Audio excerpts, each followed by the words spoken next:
The only way to stop Putin is by destroying everything. And I'm saying this based off of the comments that he just made. Putin gave an interview earlier today in which he said that Russia will not concede anything when it comes to peace in Ukraine, and that it must be in Moscow's favor at the end of the day. I want to remind you the list of demands that Putin wants for Ukraine. He wants 4 oblasts, which are the states that he is trying to take over. He wants Ukraine to not join NATO whatsoever, and he wants the Ukrainian military pretty much dismantled, which makes absolutely no sense. But then he expands a little bit on that in the interview that he gave today by saying, any outcome must be in Russia's favor.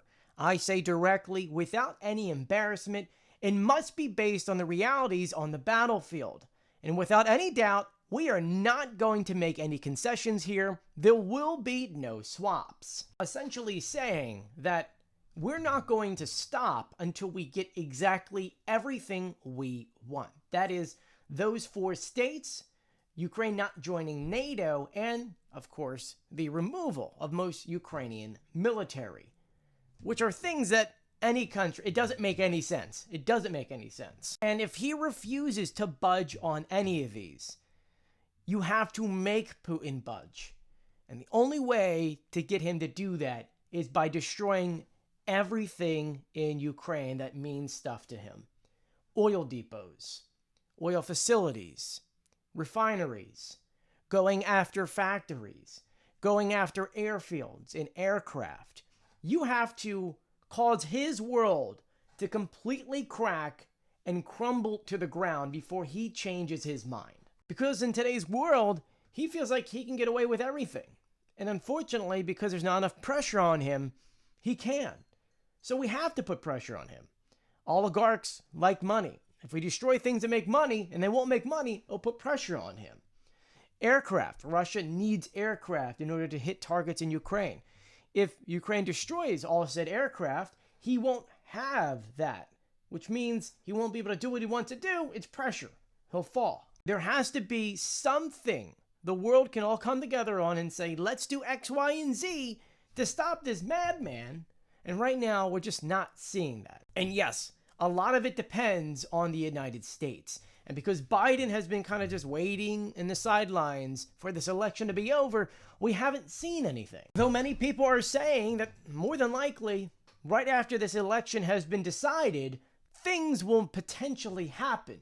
Because if Trump does get elected, people are assuming that Biden's going to take the gloves off, and between November and January, will do whatever he can for Ukraine. Same thing with Harris. People are thinking that if she wins, they'll finally take the gloves off and do things. Because, I mean, either way, you're looking at an election year in the United States not being good for Ukraine, because people are so worried if we do X, Y, and Z. But most of Americans support Ukraine, Republican and Democrat. Believe it or not, I actually think what Trump has said about Ukraine and Putin is actually hurting when it comes to Republicans, because Republicans want Ukraine to do well. And what Trump had said, a lot of people don't agree with. And yes, I'm talking about Republicans. And so once again, we could see a major change in things right after the US election, even if it's projected that the election will happen and we'll have to wait a few weeks to finally get the results, as it's being assumed that like Pennsylvania might be the deciding factor here, and they might have to do a recall or some kind of recount to make sure the votes are valid. But right now we're living in a world where this guy feels like he could do whatever he wants, and that should not happen. Dictators should not control what's going on around the world. Once the United States finally gets through their election and they can finally put their foot down and not worry about, oh, I need to stay in power and this and that. Once we can finally get past this point, we can finally decide to take this guy down. Because if the United States comes out and they say, we're allowing X, Y, and Z, I can almost guarantee every other country in the EU will say, yep, let's do this. And you could make the argument that right now they're waiting to see if North Korea actually physically enters Ukraine, and that could change things, and we don't know if it would or not.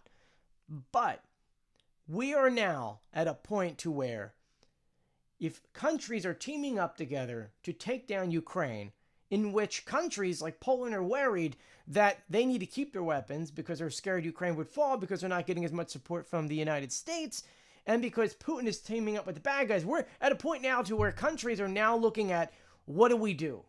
And countries are also getting scared that if Trump is elected, he'll let Putin do whatever he wants, which, for Poland, who's next in line if something happens, they're getting scared. The only other thing I just want to add to this story is the fact that we're also getting new information from that same conference. By the way, this is a 2016 photo. Putin doesn't look like this anymore. It's a lot older now. In which Putin says Ukraine has reached out to him, or at least in the back channels, through Turkey twice for peace talks. Adding that our Turkish partners have approached us what they describe as initiatives from the Ukrainian side. But each time we agreed, the Ukrainians had already withdrawn their proposal. This happened twice. Ultimately, we need clarity on their readiness and their intentions. But then added in, Russia never gave up on negotiations with Ukraine, and we prepared for a reasonable agreement. All of that doesn't make sense. Because, as I mentioned earlier, what are their reasonable agreements? Give us those 4 states, get rid of your military, and don't join any alliances. How is that reasonable? Do I personally think there was ever any kind of back channeling when it comes to peace? I think there was in the beginning. I don't think any of that's going on right now. I think Putin might be in the mindset that Ukraine's not going to do any crazy offensive soon, and now that he's got North Korean troops, he'll be able to push back Ukrainians. But I have to say, he is going to be in for a rude awakening, as Ukraine is taking most of their resources and building some of the best drones in the entire world. And according to many reports, they are exceeding expectations in drone production, to the point to where I am assuming Ukraine is getting ready for a massive countrywide attack with massive amounts of drones. I mean hundreds of drones to take out several targets all at once. Because if Ukraine can throw, and I'm just estimating here, 400 drones into the sky to target multiple things at once, Russia will not be able to defend itself. And a lot of things will go kaboom and make this guy look really, really bad. Because if the public does not feel safe, because if the oligarchs are losing a lot of money, things will crack and this guy will crumble. That's what I think is going to happen here. And that's why I think Russia, in order to stop them, they need to be destroyed. But this is just my honest opinion. I want to know what you guys think in the comment section below. And if you haven't done so yet, please make sure you follow us here on TikTok, here on YouTube at Joey Contino News, and on Instagram at Joey Contino, as I'm bringing you guys the latest information about what's going on in Ukraine and what the rest of the world is doing about it.